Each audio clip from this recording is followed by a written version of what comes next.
বাদশা যুলকরনাইন সফর করতে করতে উত্তর দিকে রাশিয়ার আশেপাশে কোথাও গেছে। এটা মুফাসসিরিনে কেরামের অভিমত। আল্লাহ কিন্তু শুধু সফর বলছে, কোথায় এটা বলে নাই। মুফাসসিরিনে কেরাম গবেষণা করে বলছে এটা উত্তর দিকে। তিনি গেলেন, যাওয়ার পর দুই পাহাড়, বিশাল বড় বড় এই দুই পাহাড়ের মাঝখানে গিয়ে তিনি উপস্থিত হয়েছে। সেখানে তিনি একটা দল পাইলেন, যেই দলের ভাষা যুলকরনাইন বাদশা বুঝে না, আর তারাও যুলকরনাইনের ভাষা বুঝে। আর যুলকরনাইন বাদশার একটা যোগ্যতা হলো, তার যা প্রয়োজন হতো সাথে সাথে আল্লাহ ব্যবস্থা করে নিতেন। কোরআনে আছে কিন্তু এটা দেখবেন,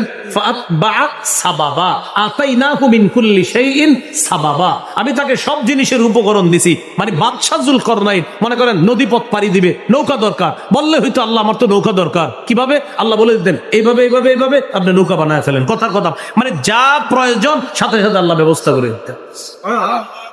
তো বাদশা যুলকরনাইন নগদ একটা দোভাষী তৈরি করছে, দোভাষী, যে দোভাষী বাদশার কথাও বুঝবে, তাদের কথা বুঝবে। এটা একটা ব্যাখ্যা। আরেকটা হলো ইশারায়, মানে ইশারায় ইশারায় তারা বলে, আর বাদশা তাদের কথা বুঝে নেয়, বাদশাও ইশারায় বলে। এখন তারা বলল, বাদশা ইন্না ইয়াজুজা ওয়া মাজুজা মুফসিদুনা ফিল আরদ, এই পাহাড়ের ওই পাশে দুইটা জাতি আছে, একটার নাম ইয়াজুজ আর একটার নাম মাজুজ। তারা পৃথিবীতে লুটতরাজ করে, ডাকাতি করে। বাদশা আপনি আমাদের জন্য একটু ব্যবস্থা করে দিবেন। কয়, কি ব্যবস্থা?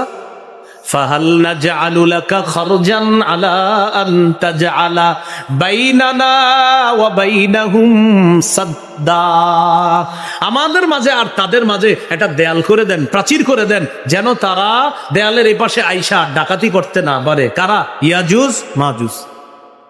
বাদশা যুলকরনাইন বললেন, আচ্ছা দেয়াল করে দিব। তো তারা আবার বলতেছে, বাদশা আপনি দেয়াল করে দিলে ফিরি ফিরি করে দিয়েন না, সমস্যা নেই, আমরা কিছু টাকা পয়সাও দিব আপনারে, চিন্তা করছেন নি? হ্যাঁ, বাদশারে অফার করতেছে, কি দিব? টাকা পয়সাও দিব, সমস্যা নেই। তো যুলকরনাইন বাদশা বলতেছে, আমার টাকা পয়সা লাগবে না, আল্লাহ আমারে যা দিছে অনেক উত্তম কিছু দিছে, এখানে দেয়াল করার জন্য যা যা লাগবে সব অর্থের ব্যবস্থা আমি বাদশা করব, আল্লাহ আমাকে দিয়ে করার। দেখছেন নি? আর আমাদের দেশে কারেন্টের খাম্বা লাগবে এলাকায় 60টা, কয়টা? 60টা। তো খাম্বা হিসাব করছে অলরেডি, এখন তার আসে না। কেন? প্রতি ঘর 7,500 টাকা করে দিতে হবে। আরে ঘটনা কি এটা? কেন হঠাৎ? তখন হঠাৎ জানতে জানতে জানা যায় এটা আসলে কেউ খায় না, এটা আপনার ওই সাইডের লোকেরা খায়। কারা? সাইড বুঝেননি? কোন এটা পাতিরা খায়। কারা? মানে এটা হলো আপনার যে এই যে বিষয়টা জানছে যে খাম্বা ভাই 7,500 দেন, 5,000 দেন, নাহলে কিন্তু আপনার ঘরে কারেন্ট আসবে না। তো ভাই এটা কি সরকার চাইছে? কয় না। কারা? আমাদের একটা পারিশ্রমিক আছে না, কি আছে পারিশ্রমিক। কবে এইভাবে এত সুন্দর একটা দেশ, এত নেয়ামত যে এই দেশের মধ্যে আছে, আল্লাহু আকবার, এটার দিকে চারদিক থেকে খালি শকুনরা চায়া থাকে, চারদিক। কখনো পাশেরতে চায়, আর কখনো সেই সুদূর পশ্চিম থেকে চায়, কখনো পাশ থেকে, কখনো পশ্চিমা থেকে। এই জন্য মনে রাখবেন, পাশের কাউরেও প্রভু বানানো যাবে না, পশ্চিমা কোনো মানুষকে প্রভু বানানো যাবে না। মুসলমানের প্রভু একজন। এখান থেকে আপনার এই জিনজির থেকে মুসলমান মুক্ত হতে হবে, না হয় মুসলমানের এই গোলামির জিনজির। আমি বারবার দেখি, কখনো বৃষ্টির নিচে দাঁড়াই, কখনো ঝর্ণার নিচে। আগে ছিলাম বৃষ্টির নিচে, এখন আছি ঝর্ণার নিচে, দুইটাই পানি। সব লাভ হইল কি? মানে বৃষ্টি থেকে বাঁচার জন্য ঝর্ণার নিচে এসে দাঁড়াইছি, বৃষ্টি থেকে বাঁচার জন্য ঝর্ণা, আল্লাহ বৃষ্টি যাতে না পড়ে, ঝর্ণার নিচে অটো নাকি পানি তো পড়তে আছে। বাদশা যুলকরনাইন তাদেরকে বললেন, আনো লোহার পাত, আনো। আনাইস, উনি ব্যবস্থা করছে। ওরা ছিল শক্তিশালী, লোহার পাত এনে দুই পাহাড়ের মাঝখানে দিয়ে দিল, একদম দুই পাহাড়ের মিডল পর্যন্ত দুই লোহার পাত স্থাপন করলো। আল্লাহ কোরআনে বলছে, হাত্তা ইদা সাওয়া বাইনা সাদাফাইন, দুই পাহাড়ের একদম চূড়া পর্যন্ত লোহার পাতগুলা দিয়ে এইভাবে একটা দেয়াল করে দিল। এখন লোহার পাত দিলেই হবে না, এইগুলা ইয়াজুজ মাজুজ হিসেবে ধাক্কা দিলেই পড়ে যাবে। এখন এটাকে পার্টিশন দিতে হবে। আমরা যেমন বিভিন্ন ভাবে মেডিসিন দিতে হয়, তারপর ইটগুলা লাগে, রডগুলার সাথে গিয়ে মিশ্রণ হয়। এখন বাদশা কি করলেন? এক কাজ করো, উনফুকু, বাতাস দাও, আগুনের মধ্যে বাতাসের ব্যবস্থা করো। এই সেখান থেকে গবেষণা করে বর্তমান কামার, আর এই যে কামার দাটা বানায় না, এই আয়াত থেকে গবেষণা করেই তো কামার হইছে। দা বানায়, এটা বানায়, ওটা বানায়। কলান ফুকু, আগুনে বাতাসের ব্যবস্থা করো। দেওয়া হলো আগুন। এরপরে সেখান থেকে তিনি একটা মেডিসিন গোলাইলেন। এই তামা, গলিত তামা, সেটাকে নিয়ে কোন বর্ণনায় অন্য কিছু গলিত, এটা সীসা গলিত, এটা নিয়ে কেউ লেখছে তামা। এটাকে কি করলেন, নিয়ে ওই লোহাগুলার মাঝখানে মাঝখানে দিয়ে দিলেন, মজবুত একটা প্রাচীর তৈরি করে দিলেন। এই প্রাচীর তৈরি করার পর তিনি বললেন, শোনো, এটা যতই মজবুত হোক, আল্লাহ যতদিন চায় ততদিন থাকবে, আল্লাহ চাইলে এটা আবার ধ্বংস হয়ে যাবে। এটা আমি বাদশাহ হিসাবে করে দিলাম, আল্লাহ দায়িত্ব পালন করছি, আমারে আল্লাহ দায়িত্ব দিছে, বাকি রব কিন্তু চাইলে ধ্বংস করে দিবে, কিয়ামতের আগে আল্লাহ এটা ধ্বংস করবে, ইয়াজুজ মাজুজ বের হয়ে আসবে। এখন বলেন, জনগণের জন্য কি করা? অকাতরে বিলিয়ে দেওয়া, তাদের কাছ থেকে কিছু না নেওয়া। তারা কিন্তু অপশন দিছিল যে বাচ্চা কিছু দিমু, না না না লাগবে না, ফিরি ফিরি করে দিব। 6 নম্বর গুণ, মুসলিম শাসক মানুষের জন্য কিছু করতে পারার পর মাইকে 10 বার এটা বলবে না, আমি এটা করছি, আমি ওটা করছি, আমি ওটা করছি, এটা না বইলা বলবে, আল্লাহ আমারে এটা করাইছে। মুসলিম শাসকের 6 নম্বর গুণ, মুসলিম শাসক বলবে, আল্লাহ আমাকে এটা করিয়েছে। সূরা কাহফের 98 নম্বর আয়াত।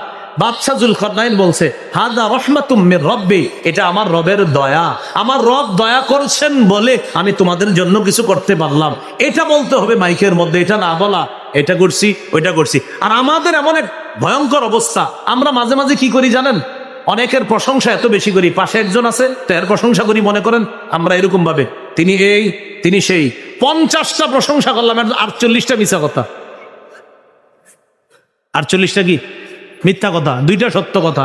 অথচ সূরা হুদের 113 নম্বর আয়াতে আল্লাহ বলছে, ওয়ালা তারকানু ইলাল্লাযিনা যালামু ফাতামাসসাকুমুন নার, তোমরা জালেমদের প্রতি ঝুঁকে পড়ো না।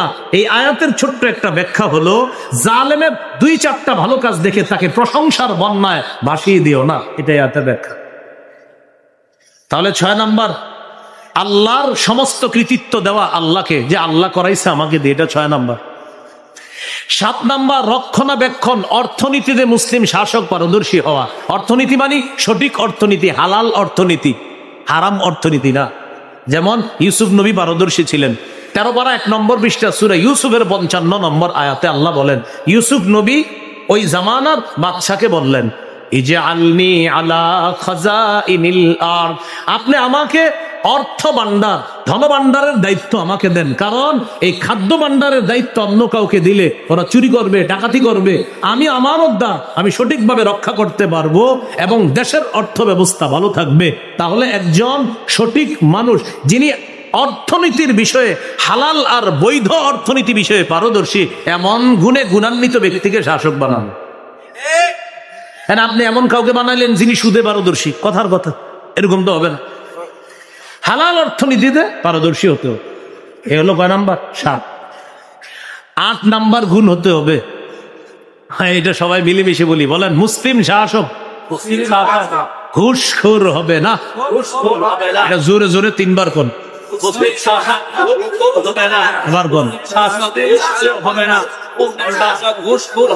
এটা হলো 8 নাম্বার গুণ। উনি ঘুষ গ্রহণ করবে না। কি গ্রহণ করবে না? ঘুষ। হ্যাঁ, ঘুষ গ্রহণ করবে না। সূরা নামলের 35 নম্বর আয়াত, 36 নম্বর আয়াত, এই 2 আয়াতে আছে। রানী বিলকিস সুলাইমান নবীর জন্য ঘুষ পাঠাইছে।